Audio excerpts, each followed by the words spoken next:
કે તમે સૌથી હવાયા છો છતાં ભરપૂર લાગો છો.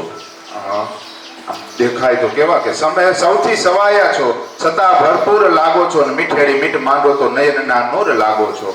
મળો છો એકલા સામે તો કૂણો અંકુર લાગો છો. જાણે અત્યારે ચોમાસાનું ઋતુ આવે છે અને કપાસ છે એક વખત વાવ્યો અને ઉગતો હોય, જ્યારે ઉગતો આવતો હોય ને ત્યારે સાવ કૂણો અંકુર જેવો હોય, પણ જ્યારે એ પૂર્ણ થઈ જાય ત્યારે આપણે એને જમીનની બહાર કાઢવો પણ અઘરો લાગે.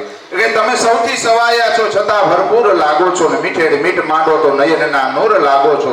મળો છો એકલા સામે તો કૂણો અંકુર લાગો છો, પણ તમારી સૈરું સાથે તો હાવ ગાંડા તૂર લાગો છો. તમે સૌથી હવાયા છો છતાં ભરપૂર લાગો છો.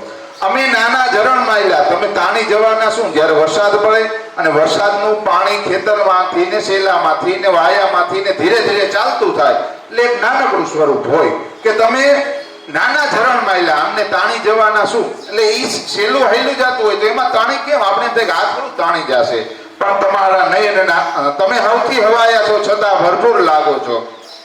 તમે નાના ઝરણ માયલા, અમને તાણી જવાના શું? પણ તમારા નયનમાં જોયા તો હિરણના પૂર લાગો છો. તમે સૌથી હવાયા છો છતાં ભરપૂર લાગો છો.